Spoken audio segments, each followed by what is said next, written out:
things I absolutely love about the Tuesday morning coffee group is that we always make room at the table for all comers. A table of 6 will expand as more people arrive to talk and drink coffee or tea or soda, specialty drinks or water, whatever. And I think our record for expanding a table went from a table meant for 6 to fitting 16 people around it.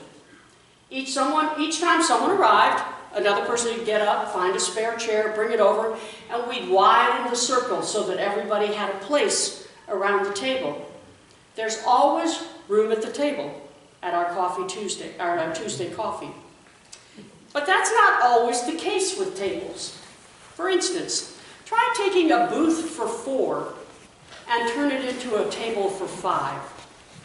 Now, generally, you put a chair at the end of that table for the booth, which is incredibly awkward for the person sitting in the chair because you're in the way of the server, you're in the way of everybody else, you can't hear what anybody's saying, it's a mess. Or the children's table at the family dinners. Well, if you're the adult and get sent to the children's table, you kind of know there's no room for you at the big table. And if you're the child who really wants to hang out and hear what the adults are talking about, it's very clear. There's no room for you at the grown-up table. Or try being a brand new person during our coffee time between church services. The lack of involvement at a table or being left to occupy one table alone while all the other tables fill up is a huge signal to new guests that our regulars aren't willing to make room at the table. Well, making room at the table was an issue for the early Christian church. The church in Jerusalem, the mother church, was comprised of the first followers of Jesus, and each one of those followers was an Orthodox Jew who believed that Jesus was the Messiah, the Son of the living God.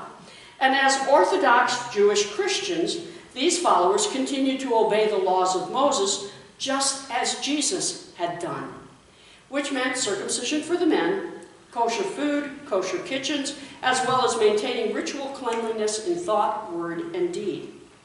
Now, at the same time the church in Jerusalem was figuring out how to organize itself, missionaries were traveling into all parts of the Roman Empire, carrying the good news of Jesus our Christ to everybody else in the empire, most of whom were Gentile. Which means it wasn't long before the number of Gentiles embracing Jesus as their Messiah seriously outgrew the number of Jewish Christians. Now, as the mother church for all followers, the church in Jerusalem believed strongly that the job of a follower of Jesus was to do what Jesus did, to live the way Jesus lived, to eat, to talk, to sleep, to think, to behave the way Jesus did. Therefore, they strongly believed that all people, all Christians following Jesus, should convert to Judaism so that they could follow Jesus in all parts of their lives.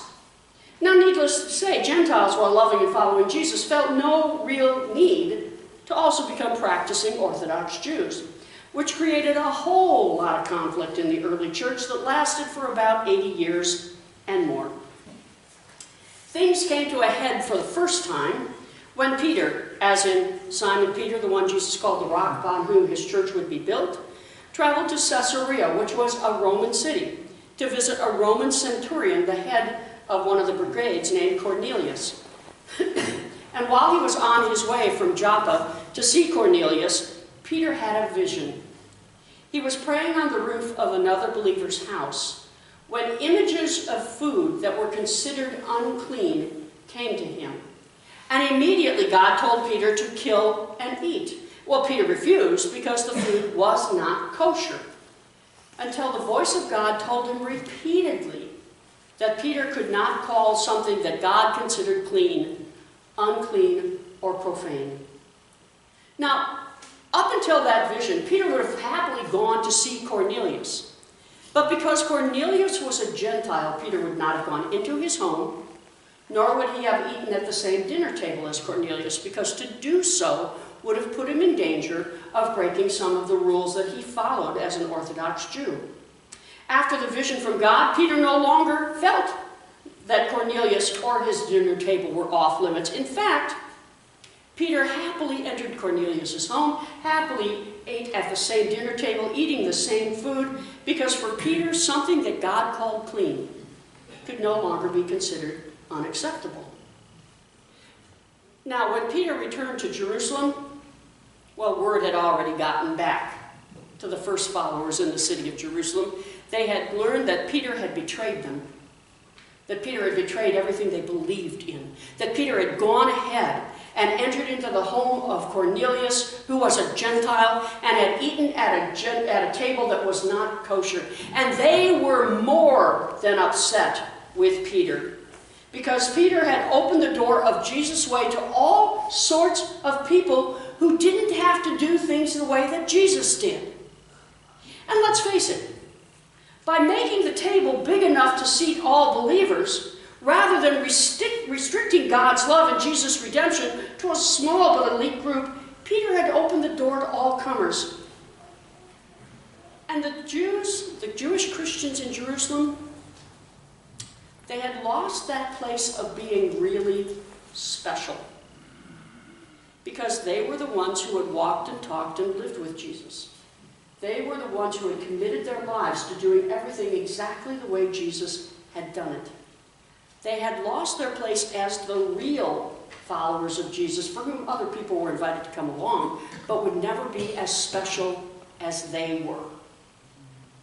And they didn't like losing their spot at being the really special followers of Jesus. Well, the Christian church has struggled with that kind of difference since day one. Jewish Christians did not like the fact that Gentile Christians lived, ate, and worked differently, and Gentile Christians really didn't understand the problem. And still, God found a way to open hearts, so eventually the table became big enough for Jewish and Gentile Christians. But we still have the differences where we find it hard to sit at the same table. I met with the congregation in Beaver Dam last Saturday to help them name goals for the coming year. And in the midst of the tables, there was one table at which sat a group of people who were young people between the ages of 25 and 34, young adults. And that one table sat in the midst of a whole lot of tables of people who were, well, if not retired, real close to retired and beyond. And as we talked, excuse me, about the needs of the groups of people in their city, they came to the realization that there's a big difference between how young adults view the world and how those of us who have naturally gray hair and a few miles on our legs view the world. And they came to the realization that if they wanted a congregation filled with believers of all ages, they had better learn to understand and love the differences. But it's hard, especially when those of us who are on the naturally gray hair and a few miles on our legs side of things are the majority. Because we don't mind if those young adults come and join the church, but we want them to do things our way. And we'd love to give them responsibility for leadership, and we'd love to give them responsibility for doing things and taking the burden off our shoulders, as long as they do things our way. But that's not how young adults work. Anybody under 40 is not going to do things the way I do them. Anybody under 40 is not going to do things the way that most of us do them. True, Kate? Yeah. Okay, last time she said, I will make no statement.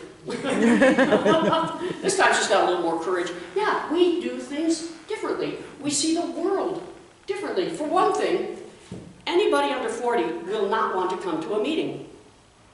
And people with naturally gray hair and a few miles on our legs kind of live for meetings. It's where we socialize. It's where we have coffee. It's where we talk about everything but the agenda. And young people are more than willing, young adults are more than willing to take responsibility as long as we give it to them. Notice what I did there? As long as we give it to them. And then I folded my hands so I won't grab it back. And I backed away a few paces so that I can't just reach out and grab it back. If we want a church that includes young adults, we're going to have to learn to trust these young adults. They will not do things the way we do them. They won't. no more than we will do things the way they think it should be done. True? Yeah. Yeah, and we work very differently. But we work both effectively at what we do. We just look at each other and say, that's your area, that's your area. If you have any ideas, great. But otherwise, a young adult is going to work very differently than the way I do, than the way most of us do. If we want to have room at the table, we have to make room for that difference. If we want to make room at the table for young adults to feel welcome here, we have to make room in the room. Now, the other thing that we really need to be thinking about is making sure that there's room at the table for all people, literally. And here at Lakeshore, we do we do too well at making room at the table. Sometimes we make so much room that our new guests end up feeling alone. On Easter, when my sister and brother-in-law came for worship, they were sitting at a table in Fellowship Hall. Nobody sat with them until 3 of our members decided that they didn't want anybody sitting alone, well, especially my sister, thank goodness, and came up and talked to her. They had to work up their courage to do it. But as a result, it was the first time of any of the churches I served, my brother-in-law did not say to me at brunch, nobody talked to me again. I was so happy somebody talked to him. The worst thing we can do with a new guest is leave them sitting all by themselves at worship or at coffee. Which means I'm not going to leave this to chance. I know there are people among us who don't mind talking to anybody. In fact, we'd love to have an audience. If you are one of those people who doesn't mind talking to anybody, please talk to me, talk to Kate, talk to Luann, so we can get that group together to make sure that whenever we have somebody who we do not recognize, or even somebody we do who's normally sitting with people but is not, that nobody's sitting alone unless they choose to. And the way you do that is by going up to that person who's by themselves and saying, may I sit near you? May I sit by you? And say, oh yeah, I'd love to have somebody. Then we sit down.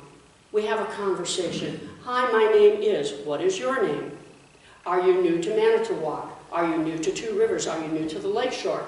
If so, where did you come from? If not, well, I'm so glad you came here today. It's not hard to make that conversation. We just have to practice it. And that way, nobody ends up sitting alone like the kid in the cafeteria who has to eat by themselves, that everybody looks at with pity and is so glad it's not them. If you are one of those people who has that ability, please, please, please, please, please talk to me, talk to Kate, talk to Luann, because we want to get you busy. Friends, there's room at God's table for everyone, but we have to be intentional about making that room. There are people who walk into Tuesday morning coffee, believe the table is full, and decide they're going to sit at a table right next door. No way. Because they do not feel welcome. That is us saying to them, you belong at the kids' table. The rest of us will be here having grown-up stuff. No, we need to make the table big enough for everybody, because God's table is big enough for everybody. Amen? Amen. Amen.